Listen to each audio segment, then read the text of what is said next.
Hey everybody, welcome back to Sovereign Money. I'm your host Mike, and in today's video, I'm going to answer the question, okay Smarty Pants, I understand Bitcoin is the best thing that's ever happened in the whole world, at least financially, but why should I buy it? It's just air. Well, I'm going to give you 10 reasons. But before I do that, I'm going to give you a little disclaimer. I am not a financial advisor or an accountant. Nothing I give you in this video is financial advice. It's your money and you can do whatever you want with it. I'm just a guy on YouTube. So let's get to it. The time to invest in Bitcoin is right now. Well, actually, the best time to invest in Bitcoin was in 2019 or 2012 or last week, but today's going to have to do. Bitcoin's value has already skyrocketed 162% this year, but experts predict even more growth in the years to come. Please don't miss out on this incredible opportunity to secure your financial future and the financial future of generations to come. Here are 10 reasons to buy Bitcoin today. Reason number 1. Limited supply. Bitcoin has a fixed supply of 21 million coins. Unlike fiat currencies that can be printed endlessly with an unlimited supply, Bitcoin's limited supply all but guarantees an increase in value over time. Fiat, however, with its endless supply, all but guarantees a loss in value over time. Let's take a look at the charts. As you can see in this video here, this is from the St. Louis Fed economic data. And you can see this is the amount of money supply. It's called the M2 money supply, and how it has increased over time since 1965, and then particularly since 2010, since the great financial crisis, and then during our buddy COVID. So right here is when things got crazy. This is the only time that I can see in history where the money supply has actually decreased on this graph. And if you look at another graph we have here, this is currency in circulation. So currency in circulation over time, and you can see way back in the early 1900s, it was barely registered on the graph, and that continued for a long time until the 80s, and then things started to rise. The money printers were overheating at that point. And then the great financial crisis came along, and then things got really crazy and skyrocketed during COVID, and have tiny little blip of decreased amount of money in circulation, but they're going to have to start printing again because they're going to be lowering interest rates and adding quantitative easing into the economy. All this endless money printing by the federal governments of the world collectively has led to an extraordinary amount of inflation, particularly over the last few years. So the money printers going bananas during the COVID crisis, pandemic crisis, really increased the amount of money in circulation around the world. And as a result, you can see on this graph here is the U.S. aggregated inflation rate since 2020. Here's the Here's the U.S. inflation rate aggregated since 2020, and look at that. The average American purchasing power has been eroded by 22, almost 23%. And that's right now. It did peak right here at around 20, almost close to 24%. That's pretty crazy because of all the money printing. That's the advantage of Bitcoin, because you can't print more Bitcoin. Bitcoin's cap supply has also earned it the label of a store of value, similar to gold. Think of a store of value as a way to send value to your future self or future generations. In order to do that, you need to pick the right asset that will hold value over time. The US dollar, for example, is a terrible store of value, as its inflation rate guarantees that it's going to lose value over time. And you can see here on this page, this is a brief history of the debasement of the US dollar, but what I wanted to, and I can leave a link down below, but what I wanted to point out in this article from seekingalpha.com is down here. Technically, the US left the gold standard in 1971 when President Nixon removed the necessity or the obligation of the Federal Reserve to hold gold equivalent to the amount of dollars in circulation. They just said, we're not doing that anymore. We're just going to print endlessly. So technically, the U.S. left that gold standard in 1971, but in reality, we abandoned it in 1913 when the Federal Reserve was initially created. Given this, it seems hard to imagine that the Fed was created for any purpose other than to create inflation, i.e. to effectively raise our taxes without taxing us, because inflation is a hidden tax, particularly on the lower income people, because they don't have assets that tend to rise with inflation. For instance, real estate, stocks, and things like that. This hidden tax on U.S. citizens and any citizen globally, where the central bank of their country is printing money endlessly, has an enormous implication for today's long-term investor. The dollar, it says here, the dollar will most certainly continue losing purchasing power indefinitely in terms of both commodities and other currencies. When the oil-producing nations finally agree to accept payment in currencies other than the dollar, expect a precipitous drop in the value of the dollar. And then it says, sort of ominously, invest accordingly. That's Bitcoin, ladies and gentlemen. So we are talking about a store of value. Traditionally, gold has been considered the best store of value. Well, that is until Bitcoin came along. As you can see here in this chart I'm showing, this is the Bitcoin versus gold value chart over the last 14 plus years. So if you invested $1 in Bitcoin, this is what the value of that dollar would be. It would be $38,506. And if you invested $1 in gold in 2010, that would have grown to a staggering $1.94. And as we've discussed, inflation would have certainly eaten away all of the value of that increase. So gold almost doubled over that time, but you can see Bitcoin has increased dramatically. Adding to the scarcity narrative, Bitcoin is about to undergo a 50% reduction in its supply through a process known as the halving. The new inflation rate will be approximately half that of gold, making Bitcoin twice as rare as gold at that point. The next halving of the supply of Bitcoin is estimated to be occurring in April of 2024. As you can see here on this chart, the reduction in supply of Bitcoin at the halving can have a dramatic effect on the value of Bitcoin, and people are expecting the same thing to happen in 2024. So this vertical line represents the halving. This is a year before the halving and a year after the halving. This over here is the percent increase in value.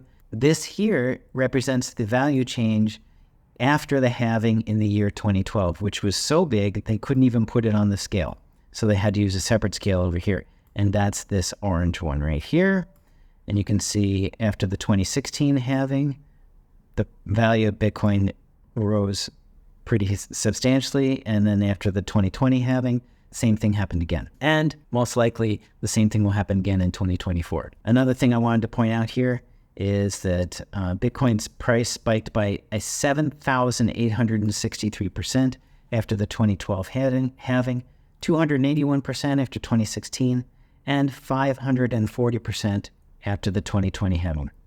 So who knows what's going to happen after 2024, but likely the price is going to go up. Not financial advice. And you can see here on this chart that the next estimated halving date is in 120 days, or April 22nd at 12:25 UTC time, which is London time. Reason number 2 is decentralization. Bitcoin is not controlled by any government, any financial institution, or any person. It doesn't have a balance sheet, it doesn't have a headquarters, and it doesn't have a CEO. Instead, Bitcoin operates on a decentralized network of computers spread around the world, making it virtually unhackable and extremely resistant to manipulation or censorship. If one computer happens to go offline, the other computers pick up the slack without missing a beat. The Bitcoin network is the most powerful computer network on Earth and has been running for 15 years straight without one outage. I bet you can't say that for your network at work. All right, reason number 3,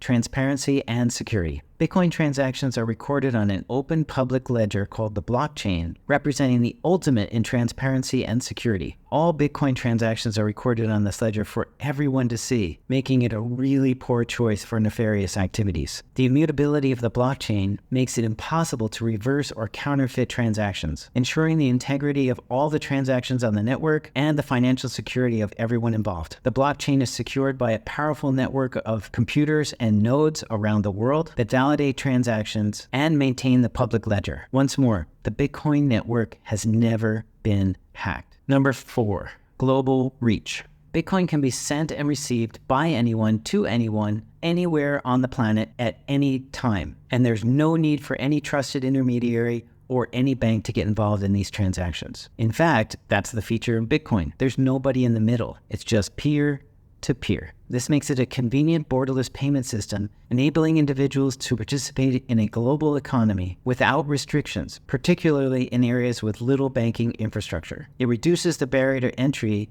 to a simple cell phone and an internet connection. You can see how Bitcoin might have a dramatic effect on financial inclusion all around the globe. Reason number 5, growing adoption. Bitcoin is undergoing a process of global adoption. The U.S. Financial Accounting Standards Board, also known as FASB, just formally approved an updated set of accounting rules for corporations to be able to hold Bitcoin on their balance sheets, making it easier for more public companies to add Bitcoin to their treasuries. In addition, multiple Bitcoin ETFs are in the process of being approved by the SEC, hopefully. Approval of these ETFs will open up a whole new world of investing for millions of people. The ETFs will give pension funds and sovereign wealth funds easier access to Bitcoin to be able to invest. What's more, regular Joes will finally be able to add Bitcoin to their 401ks and IRAs by just checking a box. So don't be surprised if your local Edward Jones investment advisor starts recommending you put Bitcoin in your IRA. But remember, while the pending ETFs might be a super simple way to get invested in Bitcoin, true financial freedom can only be achieved by buying and taking custody of real Bitcoin rather than paper Bitcoin, which is what an ETF is. Reason number 6. Potential for appreciation. Bitcoin has a reputation for significant price fluctuations in its past, but over the long term, its growth has been extraordinary, as you can see by this stock to flow chart I have here on the screen. This was first proposed by a pseudonymous Twitter profile named Plan B, and it shows how the Bitcoin price tends to follow this stepwise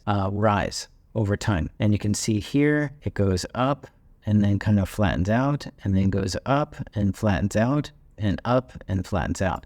Now, a lot of people thought that this graph was no good after it broke right here, but we went through the worst bear market in Bitcoin's history during 2022, and as you can see, Bitcoin is trending back towards this value. It should have been the whole time. Now, the expectation is after the 2024 halving, that the price could get to the range of, this graph says in the neighborhood of 500,000, 600,000.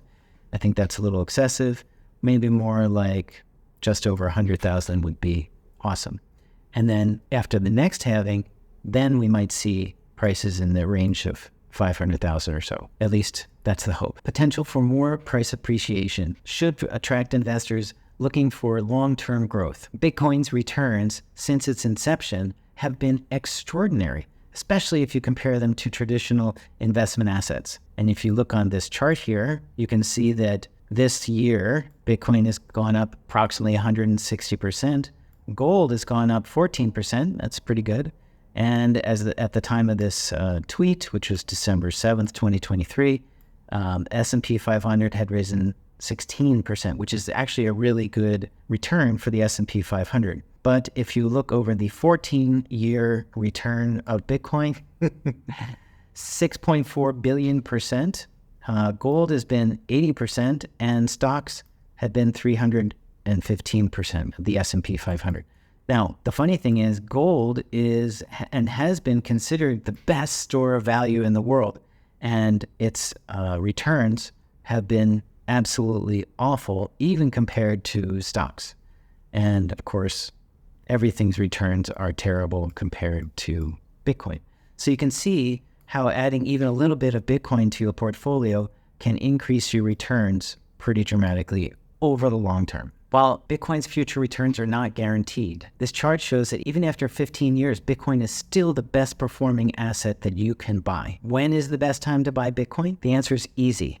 Yesterday, or today, whichever is more convenient. Reason number 7, diversification of an investment portfolio. Bitcoin can add diversification to any investment portfolio by reducing the risk and increasing the performance at the same time. This diversification can help investors achieve a more resilient and balanced investment strategy. A 2022 report on optimal asset allocation by BlackRock, the world's largest investment manager, recommends a staggering 84.9, let's call it 85% allocation to Bitcoin in a risk portfolio. Well, I think that might be a little excessive for an overall investment portfolio allocation. You have to decide what you're willing to risk and what kind of returns you want over the long term. If 85% of your investments in Bitcoin suit you, go for it. I'll leave a link to the report below. Reason number 8 you need to get into Bitcoin today is self-sovereignty. Bitcoin was designed to allow individuals to take control of their own finances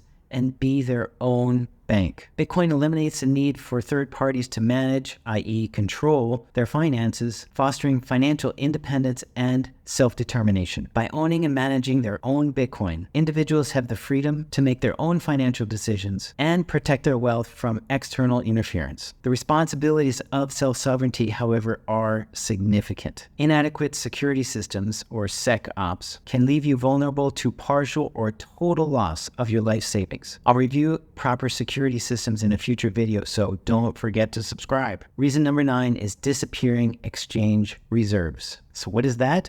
Well, in the beginning, the only way you could get Bitcoin was to buy it from another person. Then somebody said, hey, why don't we have a Bitcoin store of sorts? And they called it an exchange. And then there was another exchange and another exchange and another exchange. Over the years, the amount of Bitcoin available to purchase and trade on these exchanges increased pretty dramatically, as you can see in this graph. So as time went on, the amount of Bitcoin held on exchanges went up and up and up and up, and the exchanges were first introduced in, looks like 2013 or maybe 2012, I'm not sure. But the amount of Bitcoin available in the exchanges went up dramatically until March of 2020 when it peaked. What happened in March of 2020? I'm not sure. Since that time, right here, the amount of Bitcoin available on exchanges has decreased significantly. In fact, the number of Bitcoin on exchanges peaked at 3.2 million, and since then has lost about 1 million Bitcoin have come off of exchanges as people have taken them into their own self-custody. There are still about 2.3 million Bitcoin available on exchanges, so it's not gone, but if this trend continues, it can have a dramatic impact on the price. As less Bitcoin on exchanges means there's less liquidity, which means when you put in an order to buy something, you can affect the price itself. In other words, with so little Bitcoin left on exchanges, there's potential for what's called a supply shock to occur, with prices of Bitcoin skyrocketing over the next few years, potentially to prices north of or in the neighborhood of $1 million per Bitcoin. $1 million.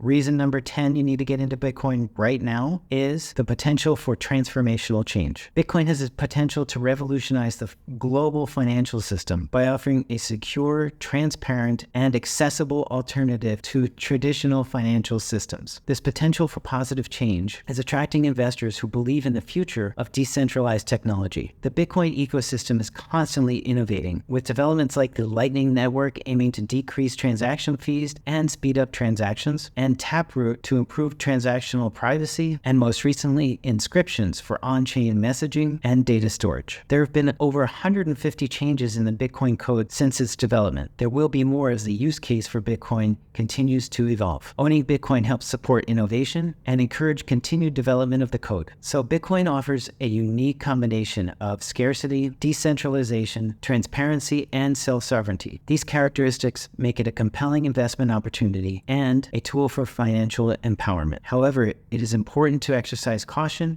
and do your research before investing in Bitcoin, as it is a speculative asset. Remember, only invest in USD what you're willing to lose. Did you catch that? So that's it. Those are the 10 reasons that I came up with that you need to get into Bitcoin today. Thank you so much for watching my video. Don't forget to like and subscribe. And in the next video, I'm going to walk you through how to actually buy your first Bitcoin. So I can't wait to see you in that one. I'll see you soon.